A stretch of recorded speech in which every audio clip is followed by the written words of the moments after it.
here with Whoa. We have the Kobe Shore, former YCS champion. What's up, man? How are you? I'm good. I'm just playing Yu-Gi-Oh again. So what you do, man? I won the Epic Regional Dallas-Fort Worth 2022 with the boring tier deck that everyone else plays. Yeah, that's it. I had the Pokemon thing today. Oh, man. Shout out to the Pokemon thing. Shout out to Eevee. Yeah. So how many rounds of Swiss, man? 9 rounds of Swiss. I played 1 Materia Runic, 2 Sprite Bistids, and 5 Mirrors and a Hero deck. I played Heroes in the last round. That was crazy. Oh, that is crazy. Yeah, that dude's nice. Jeez. Any shout outs before we begin? Shout out to my team, Pandemonium Gaming. They let me play this game. Shout out to plug my YouTube channel, Millennium Rings, me, Dom, and Kenny Nguyen. Trying to get that started up, and that's pretty much it. Okay, sweet. We're definitely going to plug that in the description down below, guys, so make sure to go follow. Without further ado, please, Kobe, take it away with the dude. Gotcha. So there's not really a lot to explain, so I'm kind of just going to like speed through, and I'll talk about like weird choices. So it's 11 tier names. You could play more Rhinos if you're playing like a deck that doesn't play as many mill dudes as mine. I'm maxing out on all the Shizu cards. But I don't think he's a better normal summon than Merly. Like a lot of times I'll planet search Merly and Merly effect because this gives you a higher chance to play through Bisted monsters. You don't want to do this until like an open state and then your one name gets Bisted and now you don't have cards in the grave, because like a lot of times to play through cards you're gonna like hope to mill a dark and then a tier, and you use the tier effect engraved, and then they Bisted that, and then you use your Bisted to summon and like keep playing from there, make like Sprend or whatever. This is the only one that actually gives you a chance to do that, other than Sharon, obviously. This card's crazy. Then 12 Ishizu cards and a Herald. I side this out a lot, but it's really good against like not the mirror. So I do think this is still worth playing. But yeah, this card definitely gets sided out quite a bit. These are really good playing into the mirror. Like with people playing ratios like this or even smaller, you get to like, you can aggressively mill them and they're not gonna have a chance to mill their mill dudes as well to continue playing. So like if they're not milling these and they're milling just tier names, you're like pretty fine with that, because you can just keep playing your deck. If they're playing their deck and you play your turn, you're the one in control, because you can clear all their cards, you can banish them, you can shuffle them back, you can put them on no cards again while establishing your board, and these cards give you a chance to play. That's like the whole thing about the deck. You just want to play as much as you can, and these cards are the only cards I think that let you do that without getting into non-engine cards. 7 Bistids. I do side 2 more Sarniers, so there is 9 somewhere. But these cards are like hands down, I think, the best cards in the deck. These are like the most interactive things in the mirror. Like seeing more of these gives you a higher edge in the mirror. This one's obviously the worst one to see in the mirror, because they can just like summon this to their board with dark and stuff. Like have to play this card searches, and you can make Volo. If you play Beatrice, you can play Beatrice. And then that's it for monsters. I think it's like 31 monsters. This and Terraforming. This is actually the best card in the deck. The mirror is kind of dictated around this card. You just want to see this every game as often as you can. This card should be banned. 2 Scream. This card's like a lot more impactful than people get credit for, and by people I mean like me and Dom. We like kind of wrote this card off when we were first testing the deck, because like it seemed like a win more card, but like against every deck that isn't the mirror, this card just puts on so much pressure that like you don't have to do a lot into other decks if you have this card. Like a lot of times my kit is going to be searching this over anything, because like just having this passively into your opponent's turn gives you like, it's like you have Merly being summoned back off a elf every turn. Like this card's so powerful, and the -500 actually comes up. This is also one of the cards that you want to mill. Like if your opponent Agito or Kelbex you want to mill this to search Sulik. So yeah, this card's just really good. Tactics. This card overperformed.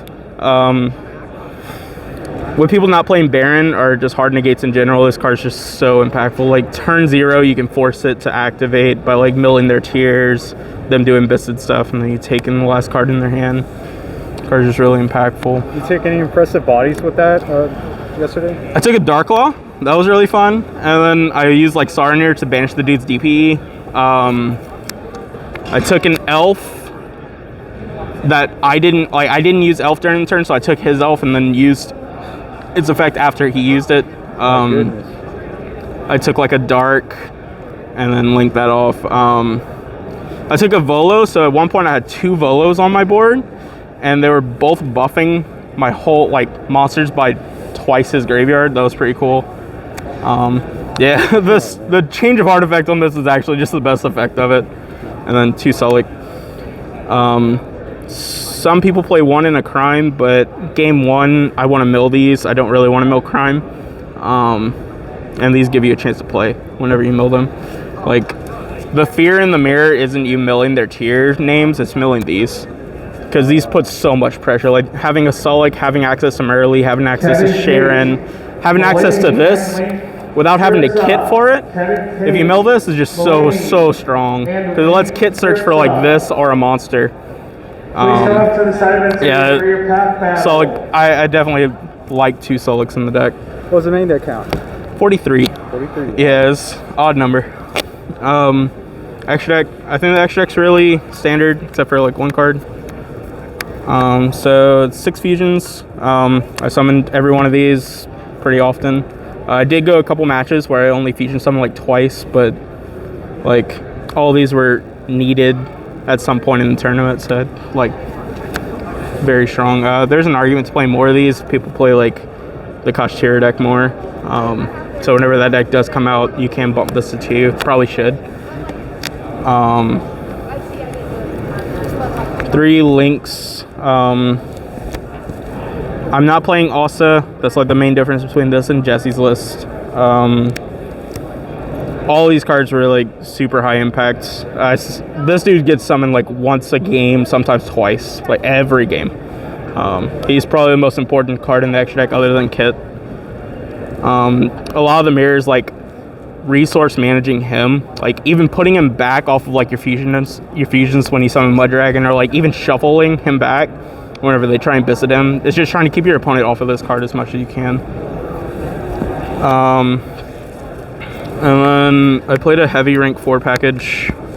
This dude was really cool. I think he's like the only one to actually talk about. These cards are all pretty standard, but like, so this took the slot of Beatrice and Asa. That's like the 15th card.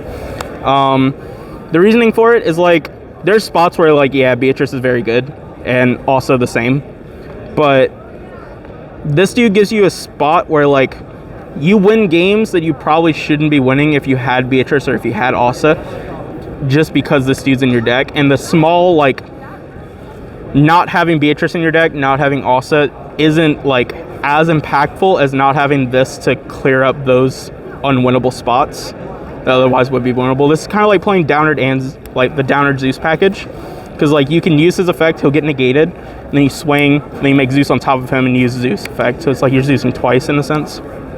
But yeah, I used this effect on like my turn 0 2 or 3 times. It was pretty cool. And then Volo, this is my only rank 6. I don't play Beatrice because, again, X-Tom thing, but this card took some stuff. This guy took a Super Poly, he took Talents, he took Planet, I summoned a Toad back, and then made a Zeus on top of him, where he only had this as material, and summoned Sprint, so like, I have the dude's Toad, Sprint can detach off the Zeus to bounce whatever he special summons, and I have like Sulik and the dude. Like, a lot of like very complex board states that this card just created. Oh, last card Zeus. This card should be in everyone's deck if it's not. For the side, And then 2 Sarnier, just to round out the Bystials. You side this into the mirror every game. You just want to see more of these than your opponent does. He's also like really good against Sprite. Like a lot of times I'll like take out Magnamut versus Sprite for this because like their advantage is them getting like 1-for-1 trades, and Magnamut giving them like the 1 extra card matters, and you could just take their Magnamuts, search this. This is for Flu. There's an argument to playing more of these, like 3 of these, 1 of this. That's probably correct, honestly, because I do think you want to draw this card more than you want to like mill this. So it's better going second. It's just this is like kind of copy and paste Jesse's side deck. But I do think I would play 3 of these, 1 of these going forward. 2 twins and a heartbeat. It would be 3 twins, but this card's searchable, and he triggers your effects. So that. This is better than Duster because you could pitch mill dudes and shuffle dudes. The 3rd Scream. This goes in against like every deck that isn't the mirror. Like no matter which game you're going to, game 2, game 3, going first, going second, like every single deck you want to see this card, especially Sprite. This card puts so much pressure against Sprite, they kind of just fold to it. The 1 Crime, because searchable. This card's really good. And then by far the best card in the side deck was 3 Imperm. A lot of people are going to this in the main deck.